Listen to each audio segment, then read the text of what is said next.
Alhamdulillahirabbil alamin. Kagum malaikat. Baru pertama hidup, ucapan yang keluar pujian kepada Allah. Alhamdulillahirabbil alamin.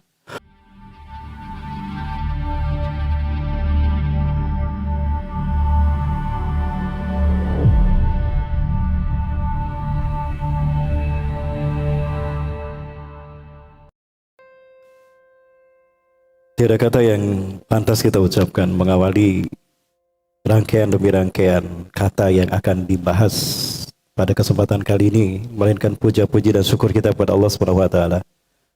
Ya Allah, Tuhan kita satu-satunya yang tidak ada sekutu baginya. Ya Allah, Tuhan kita yang telah menciptakan kita dari tidak ada menjadi ada. Khalaqanallahu minal adami ilal wujud.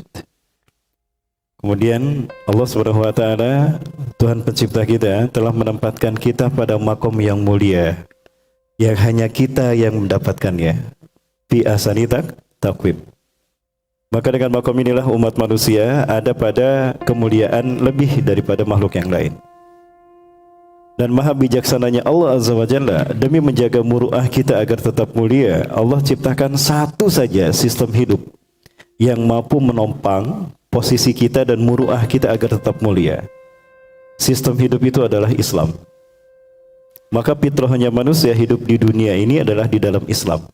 Seperti fitrahnya ikan hidup di dalam air. Bagaimana ikan hidup di dalam air? Aman, damai, tentram, lestari. Ya, begitulah fitrahnya manusia hidup di dunia ini. Ibarat ikan hidup di dalam air. Maka jika ada manusia hidup di luar Islam, itu tidak ubahnya laksana ikan yang berada di luar air. Bagaimana nasib ikan di luar air? Ada ikan yang bisa hidup di luar air? Tidak ada. Ya.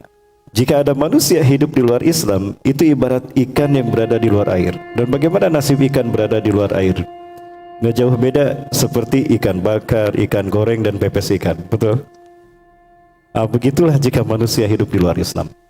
Maka demi Allah, apapun yang dicapai manusia di muka bumi ini, negara yang super modern, didukung dengan infrastruktur yang megah, teknologi yang canggih, dana triliunan rupiah, sebagian besar dapat minjem dari negara orang.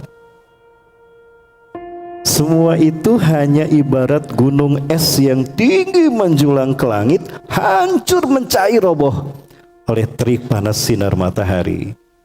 Maka demi Allah, hanya mereka yang punya iman dan Islam yang tetap bisa bertahan di akhir zaman ini, betapapun dahsyat gelombang fitnah akhir zaman yang dihadapinya.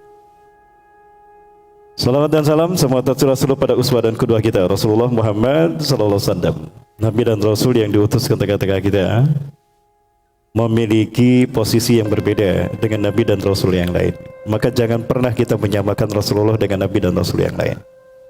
Apa perbedaan beliau dengan Nabi dan Rasul yang lain? Setidaknya ada 3 tugas utama yang Rasulullah pikul, dan ini tidak dibebankan pada Nabi dan Rasul yang lain.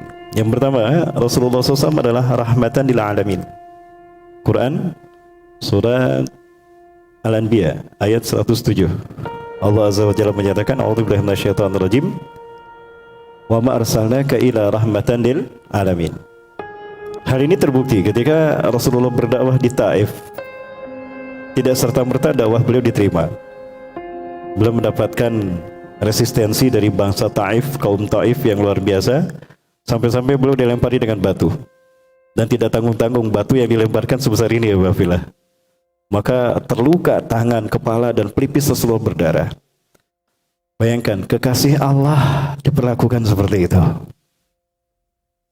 Malaikat Jibril, ya, Rombaloh tahu Malaikat Jibril? Kenal ya sama Malaikat Jibril? Kenal sama Malaikat Jibril atau tahu? Tahu. Apa tugas Malaikat Jibril? Menyampaikan wahyu. Cuma itu tugas Malaikat Jibril. Berarti status Malaikat Jibril nggak pernah update. Sudah 14 abad tidak pernah update statusnya. Nama Jibril, pekerjaan pensiunan malaikat penurun wahyu. Gitu. Tidak, ihwafillah. Tugas lain malaikat Jibril adalah menimpakan azab kepada jin dan manusia dalam bentuk bencana alam sampai menjelang kiamat terjadi. Ya, menimpakan azab kepada manusia dan jin itu tugas malaikat Jibril. Banyak tugas malaikat Jibril. Beliau adalah khalifah Allah di langit. Malaikat Jibril memimpin kehidupan langit, memimpin para malaikat. Jibril bisa melihat malaikat, malaikat tidak bisa melihat Jibril. Maka jangan samakan Jibril dengan malaikat yang lain. Nah, malaikat Jibril, Rasulullah SAW sebutkan, Inna li Jibrila sittumi'ata jinah. Sesungguhnya Jibril alaihissalam memiliki 600 sayap. Kebayang nggak? Malaikat Jibril punya 600 sayap. Itu nempelnya di mana? 600 sayap nempelnya di mana? Wa minha, dari 600 sayap tadi, janahani, ada 2 sayap. La yunshiruhuma illa fi lailatul qadar. Malaikat Jibril tidak membentangkan sayapnya itu kecuali di Lailatul Qadar saja. Jadi dari 600 sayap yang dimiliki malaikat Jibril, ada 2 sayap yang dibentangkan setahun sekali, yaitu di saat Lailatul Qadar terjadi. Fa idza yunshiruhuma, dan jika Jibril membentangkan kedua sayapnya, fayujawizani al-masyriq wal maghriba, maka ufuk timur dan barat tertutupi oleh 2 sayap malaikat Jibril tadi. Itulah kenapa di Lailatul Qadar terjadi itu langit bersih tanpa bintang, betul? Tanpa suara, ya, tanpa apapun. Seolah-olah aktivitas alam semesta berhenti bernapas di saat malaikat Jibril membentangkan sayapnya. Luar biasa. Nah, malaikat Jibril yang sebesar itu menyaksikan Rasulullah dilempari, dihinakan dan disiksa, dizolimi oleh penduduk Taif. Itu gunung Taif digenggam sama malaikat Jibril. Wahai Rasulullah, jika Anda mengizinkan saya, akan saya timpakan gunung ini pada mereka, akan aku habisi mereka. Nah Jibril, kafi yadaik, tahan Jibril, jangan Jibril, jangan. Innahum qaumul la ya'lamun, mereka tidak faham tentang dakwah yang aku sampaikan. Mereka tidak tahu siapa aku Jibril. Suatu saat mereka akan faham apa yang aku dakwahkan, dan suatu saat mereka akan tahu siapa aku Jibril. Subhanallah. Malaikat Jibril sudah disimpan lagi tuh gunung Taif. Dan terbukti. Ya, apa yang dikatakan Rasulullah? Ya Jibril, ma bu'istu li'adzibahum. Aku diutus bukan untuk menyiksa mereka Jibril. Lakinnani bu'istu rahmatan lahum, rahmatan lil alamin. Tapi aku diutus untuk menjadi rahmat bagi mereka. Subhanallah. Terbukti di bulan Ramadan setelah Rasulullah 2 tahun hijrah ke Madinah, berbondong-bondong penduduk Taif bersama pemimpin kabilah mereka masuk Islam. Kebayang kalau dulu gunung Taif ditimpakan pada mereka, enggak akan ada penduduk Taif yang beriman saat itu. Jamaah, woi jamaah, masih ada? Masih ya? Suara saya jelas Bu? Jelas. Wajah saya jelas Bu? Makasih Bu. Itu tugas yang pertama Rasulullah, rahmatan lil alamin. Tugas yang kedua, imamatun nasi ajma'in, pemimpin umat manusia. Jamaah, kalau saya bertanya pada jamaah, siapakah manusia yang pertama Allah ciptakan? Nabi Adam. Bu, Bunda, siapa yang Allah ciptakan pertama kali?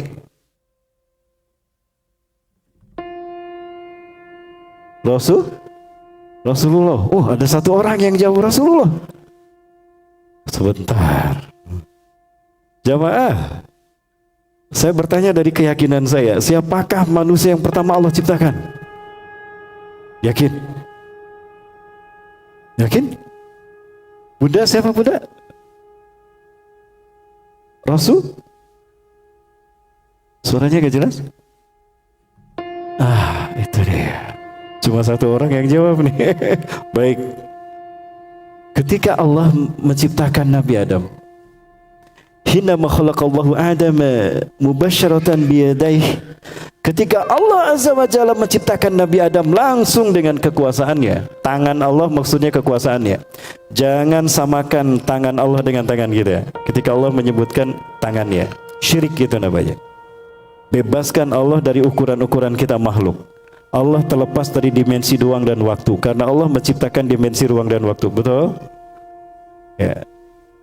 Jemaah, Allah ciptakan Nabi Adam dari tanah, mubasharatan biyadaihi, langsung dengan kekuasaannya. Maka Nabi Adam berubah, maka Nabi Adam dibentuk Allah menjadi manusia seperti kita. Thumma yanfuh min ruhi ila jasadi Adam. Kemudian Allah meniupkan sebagian ruhnya ke dalam jasad Nabi Adam. Fataghayya bi kalimatihi, dengan kalimat Allah kun fayakun, fataghayyaru Adamu ila suratil insan. Dengan kalimat kun fayakun maka Nabi Adam berubah menjadi manusia. Maka jantung mulai berdetak. Ketika jantung berdetak maka memompa darah. Darah mengalir dari jantung ke seluruh tubuh melalui kardiovaskuler, urat nadi, mengalir seluruh tubuh. Ketika sel-sel saraf kita termasuki darah, maka dia mulai bekerja. Terjadilah metabolisme tubuh, sistem fisika dan sistem kimia, anabolisme dan katabolisme. Sampai pada paru-paru darah tadi, maka paru-paru berespirasi.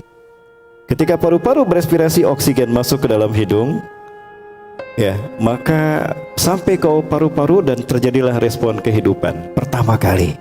Nabi Adam bersin. Gimana orang Batam kalau bersin? Bersinnya orang Batam gimana, Bang? Wah, kok kayak gitu? Abang lagi pilek. Hashim, gitu ya. Sama dengan orang Bandung bersinnya ya. Nah, ketika Nabi Adam bersin, ucapan yang pertama kali keluar apa? Alhamdulillahirabbil alamin. Kagum malaikat, baru pertama hidup ucapan yang keluar pujian kepada Allah, alhamdulillahirabbil alamin. Maka keraguan malaikat ketika Allah menciptakan Nabi Adam, qalu atajalu fiha may yufsidu fiha wa yasfiku ad-dima'a wa nahnu nusabbihu bihamdika wa nuqaddisu lak. Hancur ketika menyaksikan Nabi Adam mengucapkan hamdalah pertama kali. Maka malaikat Jibril dan para malaikat mengatakan, yarhamukallah ya Adam. Nabi Adam menjawab, yahdikumullah wa yuslihu ba'dakum. Lalu Nabi Adam mengangkat kepalanya ke atas, maka tampaklah ars Allah yang sangat indah luar biasa, megah, ditopang dengan pilar-pilarnya yang sangat kokoh. Di antara pilar-pilar yang menopang ars Allah tertulis dua kalimat, la ilaha illallah Muhammadur Rasulullah. Jauh 50.000 tahun sebelum Allah menciptakan langit dan bumi, kalimat itu sudah ada di ars Allah. Di sana tertulis nama Muhammad. Maka Nabi Adam membaca dua kalimat tadi dan berkata, ya Rabb, qara'tu isman tujanibu 'inda ismika rubbama huwa min khairi khalqik.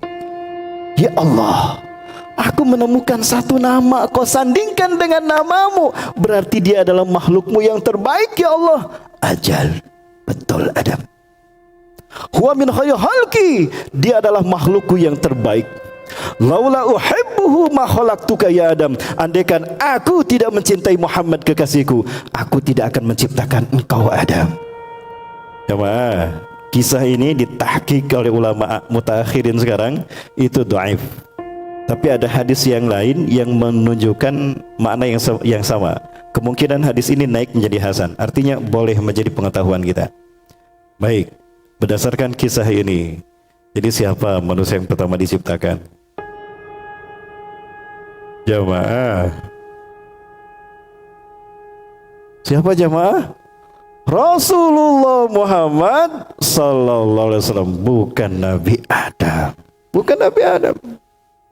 Nabi Adam adalah manusia yang pertama dilahirkan secara fisik.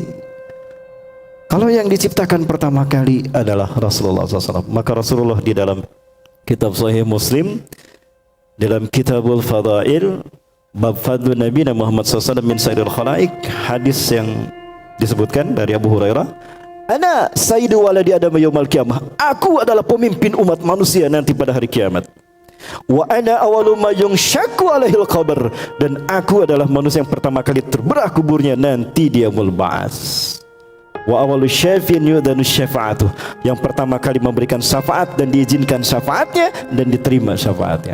Itu tugas kedua Rasulullah SAW, imamatun nasi ajma'in. Yang ketiga, tugas utama yang hanya dipikul Rasulullah SAW adalah Amirul Anbiya wal Mursalin, pemimpin para nabi dan rasul.